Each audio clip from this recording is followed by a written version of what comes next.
नमस्कार, ये न्यूज में देख रहे हैं आप। आपके साथ मैं हूं सुधांशु शेखर। बिहार विधानसभा चुनाव को लेकर सभी राजनीतिक दल जोर शोर से अपनी अपनी तैयारियों में जुटी हुई है। वहीं दूसरी ओर जनसुराज पार्टी के संस्थापक प्रशांत किशोर लगातार अपने विरोधियों पर हमलावर हैं। इस बार उन्होंने लालू परिवार पर हमला बोलकर बिहार की राजनीति में एक नई बहस छेड़ दी है। जी हां, पीके ने तेजस्वी यादव की शिक्षा पर सवाल खड़े करके बिहार की राजनीति में एक नई बहस छेड़ दी है। आपको बताऊं कि पीके ने यह कहा है कि अगर कोई पिता हो तो वह लालू प्रसाद यादव जैसा हो, क्योंकि लालू प्रसाद यादव अपने बेटे की जितनी चिंता करते हैं वह शायद कोई भी पिता नहीं करता हो। तो पिता हो तो लालू प्रसाद यादव जैसा। यह बात उन्होंने तेजस्वी यादव की शिक्षा पर कटाक्ष करते हुए कही है। आगे पीके ने यह कहा कि तेजस्वी यादव जो 9वीं पास भी नहीं है, उसे मुख्यमंत्री बनाने का सपना लालू प्रसाद देख रहे हैं, तो समझिए उनसे अच्छा पिता और कौन हो सकता है। आगे वो कहते हैं कि तेजस्वी यादव 9वीं पास भी नहीं है, लेकिन उनके पिता उन्हें मुख्यमंत्री बनाने की सोच रहे हैं और उन्हें 2 बार राज्य का उप मुख्यमंत्री भी बना चुके हैं। एक तरफ जहां बिहार के लोग जमीन बेचकर, जमीन गिरवी रखकर अपने अपने बच्चे को उच्च शिक्षा दिलवाते हैं, वहां लालू प्रसाद यादव अपने बेटे जो 9वीं पास भी नहीं है उन्हें मुख्यमंत्री बनाने का सपना देख रहे हैं, तो उनसे अच्छा पिता और कौन हो सकता है। आगे पीके कहते हैं कि एक तरफ बिहार में लोग एमए बीए पास कर करके मजदूरी कर रहे हैं और दूसरी तरफ मैट्रिक पास भी ना किया व्यक्ति राज्य का मुख्यमंत्री बनने का सपना देख रहा है। समझिए राज्य का कितना बड़ा दुर्भाग्य है। प्रशांत किशोर ने यह बातें आखिरकार कही तो सही है कि एमए बीए पास कर करके बिहार के लोग बिहार से बाहर जाकर मजदूरी करने को मजबूर हैं, लोगों को रोजगार नहीं मिल रहा है, लेकिन एक बिना 9वीं पास भी व्यक्ति राज्य का मुख्यमंत्री बनने का सपना देख रहा है और राज्य की सत्ता पर कई बार काबिज भी हो चुका है। तो यह एक बड़ी बात है लालू प्रसाद यादव के लिए और बिहार के लिए बेहद ही दुर्भाग्य की बात है। उन्होंने कहा कि लालू प्रसाद यादव को अपने बेटे की इतनी चिंता थी कि उन्होंने अपने बेटे की शिक्षा भी पूरी नहीं होने दी और उन्हें राजनीति में उतार दिया, क्योंकि उन्हें अपने बेटे को मुख्यमंत्री बनने का सपना देखते हुए नजर आते हैं। आगे प्रशांत किशोर यह कहते हैं कि बिहार में भूखमरी और जो लगातार बढ़ते जा रही है और रोजगार तो है ही नहीं, लेकिन जो व्यक्ति 9वीं पास भी नहीं है वो बिहार में रोजगार देने की बात करता है और मुख्यमंत्री बनने के बाद 10 लाख नौकरी एक बार में ही देने की बात करता है, तो समझ लीजिए कि उस राज्य का क्या होने जा रहा है। आगे पीके यह कहते हैं कि जनसुराज पार्टी जो है वह राज्य की जनता के लिए एक विकल्प है और उन्होंने राज्य की जनता से जनसुराज पार्टी को सत्ता में लाने की अपील करी है।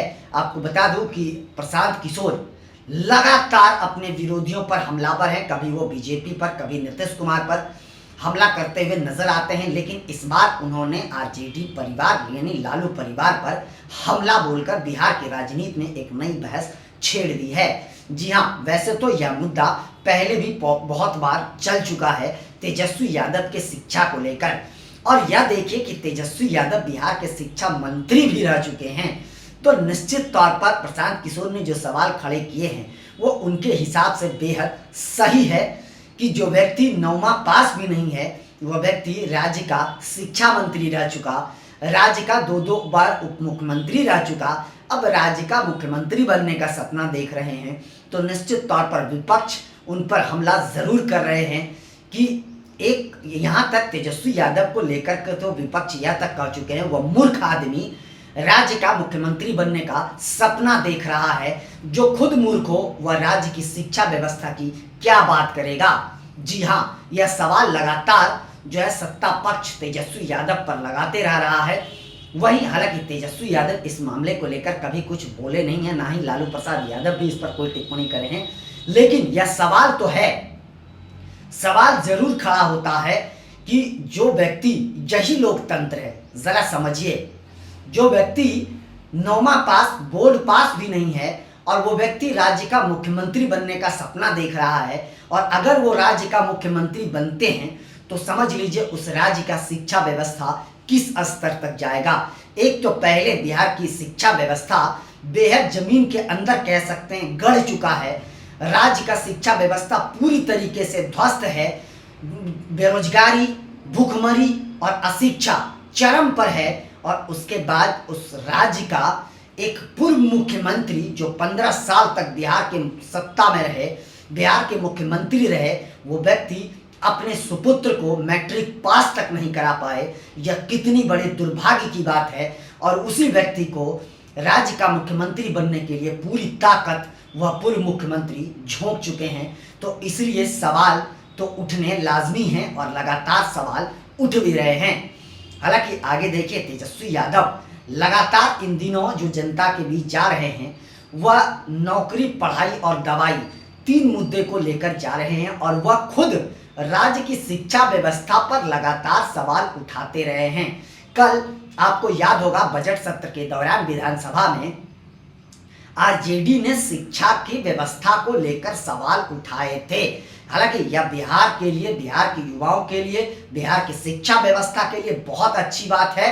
उन्होंने सवाल उठाए, उसके बाद मुख्यमंत्री नीतीश कुमार ने भी उनके सवालों का जरूर जवाब दिया, शिक्षा मंत्री ने भी जवाब दिया और आखिरकार मुख्यमंत्री ने उस मुद्दे की जांच कराने की भी मांग करी। जिस मुद्दे को आरजेडी के विधायकों ने उठाया, उस मुद्दे को मुख्यमंत्री नीतीश कुमार ने संज्ञान में लिया और संज्ञान में लेते हुए उन्होंने अधिकारियों को जांच के आदेश भी दिए। साथ साथ उन्होंने शिक्षक बहाली को लेकर भी बात कही। जो आरजेडी तेजस्वी यादव लगातार रोजगार की बातें कर रहे हैं, तो उनकी बातों को भी सुना गया और मुख्यमंत्री ने कहा कि इस बार जून में जो है शिक्षक भर्ती एक बार फिर से आने वाली है।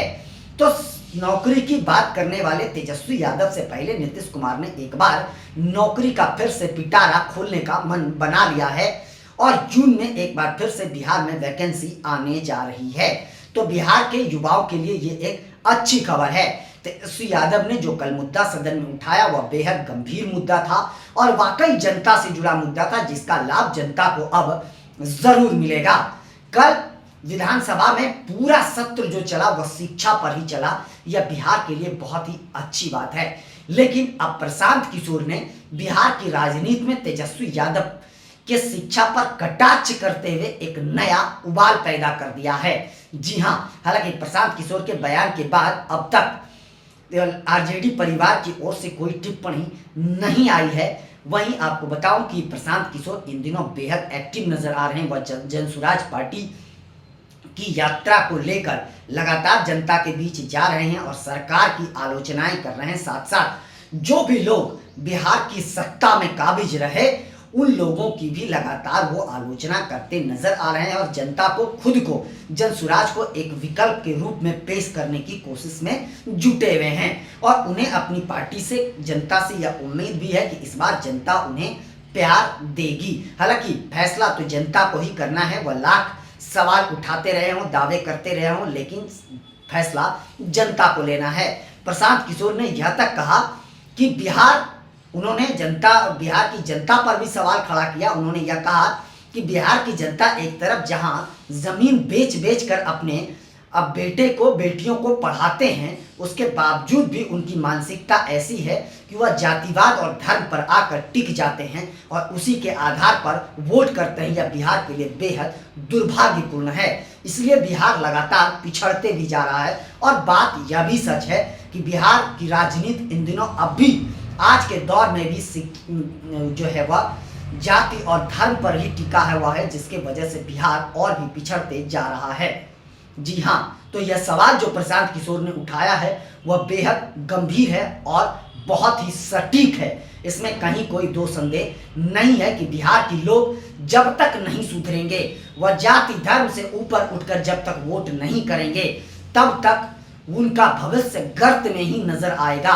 पीके ने यह सही कहा कि बिहार की जनता जो है वह अपने परिवार का, अपने बच्चों का भविष्य खुद ही गर्त में डालते हैं, क्योंकि वो जाति और धर्म से अब तक ऊपर नहीं उठ पा रहे हैं। वह जमीन बेचकर बच्चों को पढ़ाते जरूर हैं, लेकिन वोट जाति के आधार पर दे देते हैं। यह बिहार के लिए दुर्भाग्य है और उनका कहना, उनका जो सवाल है वह बेहद सही है। इस सवाल को सब कोई स्वीकार ही करता होगा। जी हाँ, प्रशांत किशोर ने लालू परिवार पर इस बार कड़ी टिप्पणी करी है। उन्होंने तेजस्वी यादव की शिक्षा पर सवाल खड़ा करके तेजस्वी यादव का जो इमेज है उसे धूमिल करने की कोशिश जरूर करी है और यह मुद्दा प्रशांत किशोर जो है इस बार के चुनाव में बनाने जा रहे हैं, जिसका लाभ भी उन्हें मिल सकता है। लेकिन फिर सवाल वही उठता है कि जाति और धर्म, जब तक जनता नहीं सुधरेगी तब तक बिहार की शिक्षा व्यवस्था नहीं सुधर सकता है, बिहार कभी नहीं सुधर सकता है। फिलहाल आगे देखते जाइए और बिहार की राजनीति में कौन कौन से बड़े मुद्दे और उखाड़े जाते हैं। बिहार में अक्टूबर या नवंबर में विधानसभा चुनाव होने हैं। उससे पहले बिहार का राजनीतिक पारा 7वें आसमान पर चढ़ते जा रहा है। लगातार वार पलटवार बिहार में देखने को मिल रहा है। फिलहाल इतना ही। आज 3:30 बजे किसी अन्य मुद्दों के साथ हम आप लोगों के बीच लाइव आएंगे।